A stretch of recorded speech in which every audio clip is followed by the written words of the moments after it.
తెలియదు. అంత కన్ఫ్యూజన్ లో ఉండి ఆ ఇచ్చిన నెంబర్కి ఫోన్ చేస్తే అమ్మ ఏడుస్తూ ఫోన్ చేసిందట, అమ్మ మా అమ్మ నాన్న చదివించనన్నారు, నాకేమో సీట్ వచ్చింది, డబ్బులు లేవు అని చెప్పి కళ్ళీలు పెట్టుకుని ఏడ్చిందట. ఈ డాక్టర్ ఏం చేసిందంటే కార్ తీసుకొని వాళ్ళ ఊరికి వెళ్ళి వాళ్ళ పేరెంట్స్ తో మాట్లాడి హామీ ఇచ్చి ఆ అమ్మాయికి అయ్యే చదువు ఖర్చు అంతా నేను పెడతానని ఫస్ట్ చెక్కుని ఆ వేదిక మీద.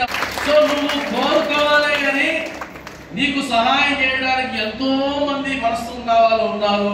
ఇప్పటి కాలంలో గమనిస్తే ఏ విద్యార్థి కూడా సార్ నేను అద్భుతంగా చదువుతాను కానీ నాకు ఆర్థిక సహకారం లేనందువల్ల నా చదువు ఆగిపోయిందన్న ప్రసక్తే లేదు. ఎంతో మంది మంచి మనసున్న దాతలు ఉన్నారు, అద్భుతంగా ఉన్నారు. కాబట్టి వాళ్ళందరినీ హెల్ప్ చేస్తారు. కానీ నీకు ఉండాల్సింది ఏంటంటే నువ్వు మోటివేట్ అవుతూ ఉన్నావా, ఇన్స్పైర్ అవుతూ ఉన్నావా. ప్రాంతాల్లో ఒక విలేజ్ లో జరిగినటువంటిది. ఆ తర్వాత ఆ ఫ్యామిలీ షిఫ్ట్ అయింది ఢిల్లీకి. ఆ జరిగిన కథ చెప్తా నేను. ఒక మారుమూల పల్లెలో ఇద్దరు అన్నదమ్ములు ఉన్నారు, కజిన్స్, చిన్నాన్న పెదనాన్న పిల్లలు. దీంతో ముగిస్తా. వాళ్ళిద్దరికి ఒక గోల్ ఉంది.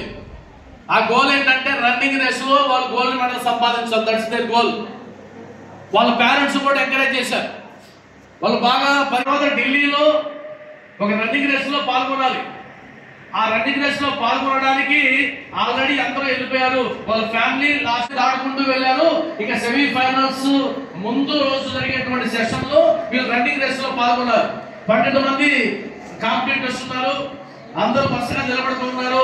ఆ 12 మందిలో వీళ్ళిద్దరు కూడా ఉన్నారు.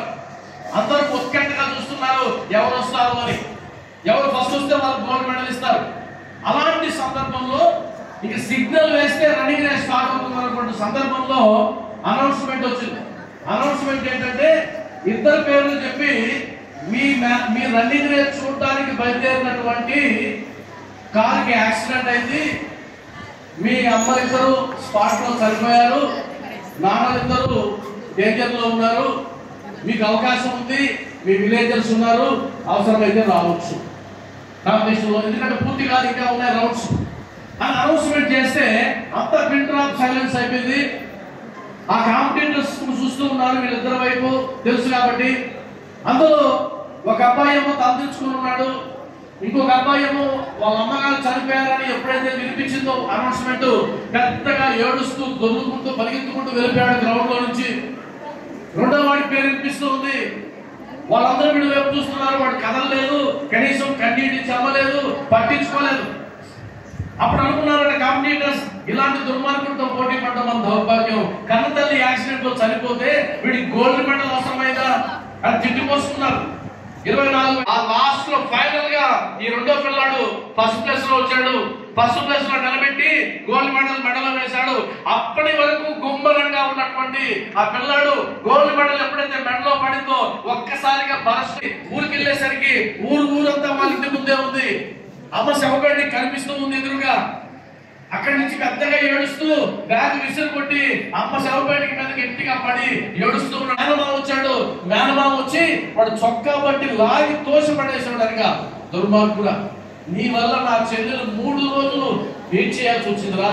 మీ అమ్మ శవాన్ని 3 రోజులు ఎదురు చూసేటట్టు చేసింది ఈ గోల్డ్ మెడల్ కోసమా? దుర్మార్గుడా, దీనికోసమా?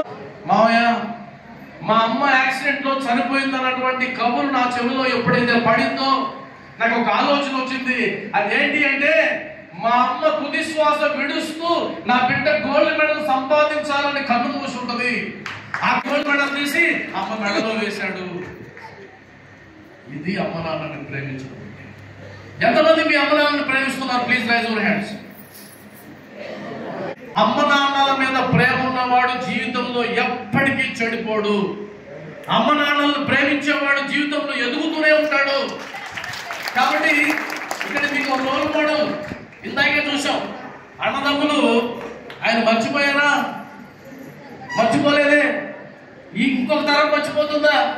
ఇంకో తరం మర్చిపోతుందా? మర్చిపోలేదు. ఈసారి తరం వచ్చినప్పుడు పేరు మార్చేస్తారా? మార్చరు. అంటే ఒకరి త్యాగం కుటుంబానికి గుర్తుంటుంది. నీ త్యాగం కుటుంబ చరిత్రని నెంబర్ 1, నెంబర్ 2, నెంబర్ 3, నెంబర్ 4 ఈ 4 గుర్తు పెట్టుకొని మీరు జీవితంలో ముందడుగు వేస్తే మీరు ఒక రోల్ మోడల్ గా ఇక్కడ కూర్చునే అవకాశం ఉంటుంది. మీరు ఒక రోల్ మోడల్ గా మీరు చేసే పని ఏదైతే కానీ బెంజమిన్ ఫ్రాంక్లిన్ అంటాడు, నువ్వు రోతలు ఒక్కసారి ఆగి అవాక్కైపోయి ఎవరా ఈ స్వీపరు ఇంత అద్భుతంగా రోడ్డు కూర్చుంది అనుకోవాలి. అలా చెయ్యాలి నువ్వు. నీ పని చిన్నదా పెద్దదా నథింగ్ అవసరం లేదు. ఏ పనైనా సరే.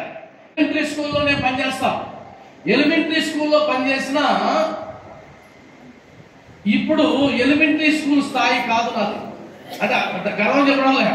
పెద్దవాళ్ళు కూడా నాకంటే పై స్థాయిలో ఉన్న వాళ్ళు కూడా నన్ను పిలిచి మోటివేషన్ క్లాస్ చెప్పు, లేదా ఇంకొక మా పిల్లలకి కౌన్సిలింగ్ ఏంటి, మా బిడ్డలు కాపాడండి అని ఎంతో మంది వస్తుంటే ఆనందం వేస్తుంది. నువ్వు ఏ స్థాయిలో ఉన్నావన్నది ప్రధానం కాదు, నువ్వు ఏ స్థాయిని ఏం చేస్తున్నావు. అవునా? ఎందుకు ఇచ్చాడంటే ఒక పిల్లాడు అన్నాడు, మీరు కొట్టే సుత్తి అంతా ఈ పక్క ఇన్నట్టే ఉంటాం సార్, మీరు అక్కడ వెళ్ళిన తర్వాత ఇద్దరు వదిలేస్తాం. కాబట్టి అలా కాదు, ఒక చెవిలో నుంచి దూరిన సమాచారం నేరుగా వెళ్ళకూడదు, మళ్ళా టర్న్ అయ్యి హృదయంలోకి వెళ్ళాలి. హృదయంలోకి వెళ్ళి అప్పుడు మీ అవుట్పుట్ రావాలి. మనసా వాచ కర్మన అంటారు. ఈ 3 రకాలుగా మీరు ఆలోచించినప్పుడు భవిష్యత్తులో మంచి స్థాయిలో మీరు ఉండాలని, మంచి కాలేజీలో మీరు చదువుతున్నందుకు నేను మంచి కాలేజీ మొహమాటానికి చెప్పను. నేను చాలా కాలేజీలకి వెళ్ళి స్టేజీ మీదనే బైపీసీ ఎంపీసీ కాలేజీలు కాదు, అంటే గమనం ఉండే కాలేజీ కాదు, అది వొకేషనల్ కోర్స్ మాట ఇదే చెప్పొచ్చు నిజంగా ప్రామిస్ గా. ఇదే ఫస్ట్ రావడం ఈ కాలేజీకి. కానీ ఈ రోజు నా ఆలోచనలన్నింటినీ మార్చారు. ఇంత డిసిప్లైన్ గా క్రమశిక్షణ గా మిమ్మల్ని నడుపుతున్నటువంటి యాజమాన్యంకి సాయి గారికి అందరికీ ధన్యవాదాలు తెలియజేసుకుంటూ థ్యాంక్ యూ వెరీ మచ్. వాళ్ళ లక్ష్యాన్ని మళ్ళా ఒకసారి వాళ్ళ తల్లిదండ్రులు వారి పైన ఉండే బాధ్యతలను మీరు గుర్తు చేసినందుకు చాలా ప్రత్యేకమైన ధన్యవాదాలు sir. Thank you very much sir. ఇప్పుడు గత ఈ సంవత్సరంలో ఉత్తమ ఫలితాలు సాధించిన విద్యార్థులకు కొన్ని బహుమతులు మన ముఖ్య అతిథులు